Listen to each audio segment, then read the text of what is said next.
Okay, before I start to delve into the issue, just another thank you is due. This project was initiated by chance, I would say, from a talk with a friend, a colleague of mine, who I'm involved with in the law and literature research, Professor Anne Wagner from Lille University. I saw an interview that Anne gave about some gender equity problems in France. And from this interview, we went into developing this project, to which the Forum of Law, Gender and Policy at the Haifa Law Faculty also joined. And I'll tell you shortly, this is the first part of a two-stage project. The other part of the project will take place in France, in Lille University, and it will be devoted to sexual violence and sexual harassment everywhere in academia and unfortunately elsewhere. So thank you, Anne Wagner, who couldn't come, but sends us all her warm regards for joining us on this exciting project. Now, following what Professor Eldar said, I think that one cannot exaggerate it in the importance of what happened a few years ago with the Equator Index project. I think it's a huge engine. It made an immense difference, and we are lucky that strong-minded women like Yonina and Yafa Zilberschatz decided to attach money and power to the aim we all believe in. So thank you very much, and thank you also for coming here. Now, I'm going to tell you very shortly, because I know that I don't have a lot of time, about what happened in Haifa following our joining to the Equator project. And I will focus upon one insight and one dilemma that transpired alongside the way we're still making. So the way I understand gender equity, I know there's a lot of confusion about the difference between equality and equity. You used fairness, I think, Yonina.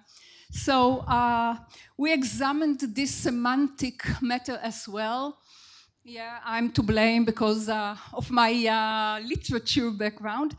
And some of it you could find in this position paper that we have prepared at the Gender Equity Unit and the university.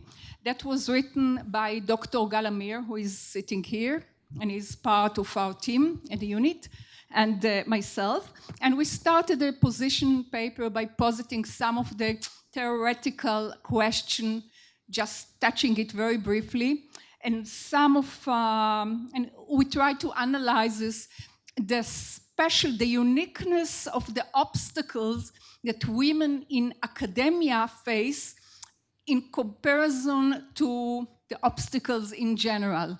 Of course, they also face the obstacle in general, but on top of it, there are some specific obstacles that derive from the nature of the academic organization, the academic culture, and so on.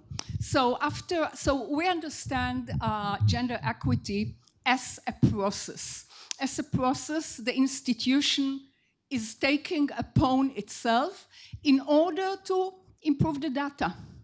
It doesn't really matter if we take upon ourselves this process, what are the real reasons? Of course, it's interesting to figure out what is the reason to the persistence of this gap between men and women. It's interesting and it's important, but the gender equity process is interested in what to do, how to change the data.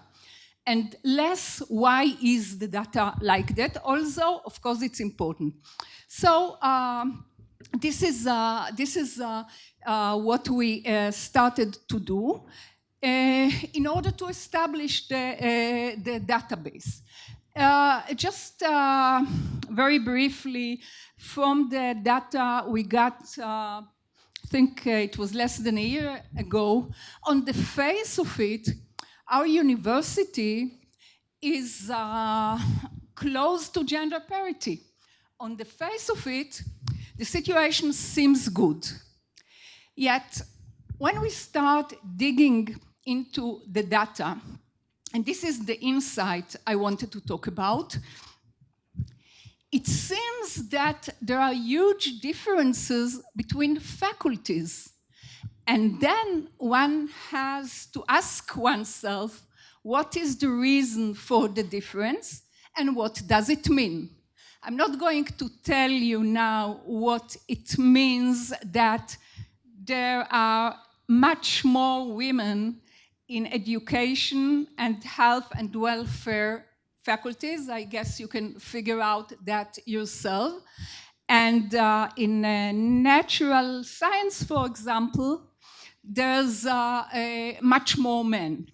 So when the institution is being examined in terms of what the data is, it is most important to segment, to ask not for overall data, but to start delving into the data from specific faculties, and I would say even specific departments within faculties.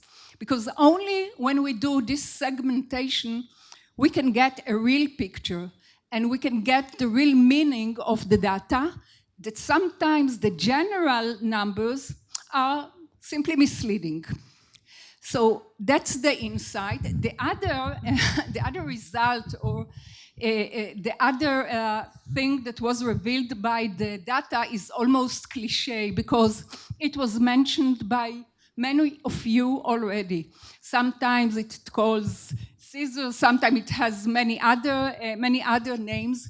But the fact is that everywhere we look, all over the world, as we'll hear later, and also in Israel, in almost all the institutions, the higher the ranks, the fewer women.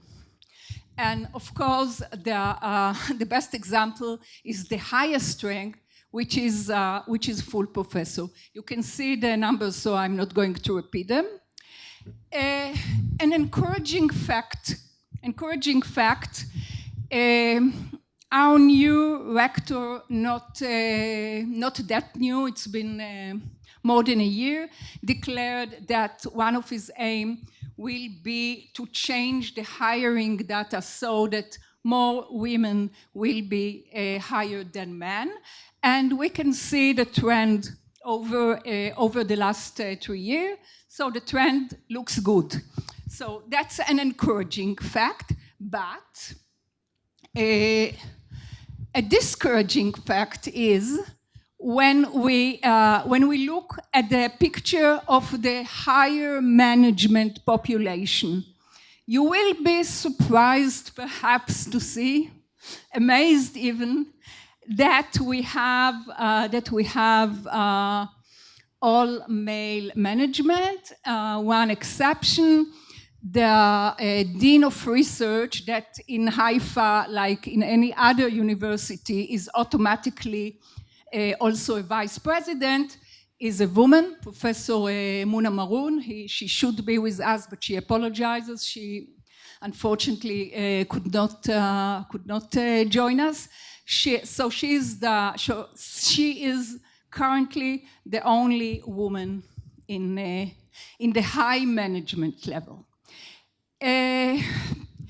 The picture when we are talking about deans, which is important, is not bad. I think that most of them are men, but we have a fair amount of women. And we have an inaccurate situation in the most important academic committee, which is the Appointment and Promotion Committee. It's been for several years, even when I was a member before I started my new roles. It was always okay in the appointment committee. We were always close to gender parity. And now there is gender parity. Here at the university, as Yonina kindly mentioned before, we had achieved, with the help of the devoted team, a lot of activities. I have a special a special warm point for a project that we name the METIS project, and we have here Dr. Vereda Reviane, who is part of this project. We give special personal training to early career researchers who want it and need it, and we had tremendous feedback from the researchers that tell us that this is perhaps the most important help they got during their career. We had, I'm not going to go over the list, you can read about most of it in the position paper. And I'm going to end with the dilemma. I'm going to end with the dilemma, and I already tell you that I don't have a good answer or a solution. As we all know, there's a wild world orientation in all institutions toward a new concept of installing DEI unit in all institutions. DEI is a perception that talks about diversity, equity, and inclusion as a meta perception that should address a diverse range of situations and personalities and CVs and personal experience and personal backgrounds in the university. Now, I don't think that, and we heard here some conflict about intersectionality versus diversity and so on, but I think that the principle is similar. And the difficult question that we must face, I mean people that were engaged in gender equity practices, is how is it going? First, should it affect us, and how is it going to affect us? Well, I think it is a problem. I think it is a problem, and I talk only about the Israeli situation. We heard from Yonina, and I can certainly verify it, that in Israel, the Equator Plan and these highlighted actions that focus upon gender equity are very young. We just started. I mean, we are in a good direction. There's a huge impact that the Equator Index is doing, but it's only the beginning. We have so much to achieve. We have yet so much to do in order to tell ourselves that we have considerably changed the former situation. And while we are still doing our first step, there's a new perception that is perhaps, I'm not saying as a fact it will, but can perhaps overshadow what we are doing now and locate the gender equity within a rather limited segment of a larger project. If I may use for just a moment to use semiotic vocabulary, if before gender equity was a main signifier who stood for a powerful standing backed by funds and power. Now there's a new set of signifiers that kind of swallows or diffuses the older signifier and makes it inferior, not inferior, but certainly not as significant as it was before. As I phrase the question very bluntly, is DEI a hostile takeover of territory previously occupied by gender equity? Or maybe we have to change something very fundamental in the way we think and develop a new frame of analysis and practice that will contain everything. As I said, I don't have an absolute answer. Just at this moment precisely, we are working on a new position paper, again with Dr. Galamir, that will try to figure out the theoretical background and the current research, theoretical research on this conflict or dilemma. And I'm sure we are going to come out with some thought-provoking product.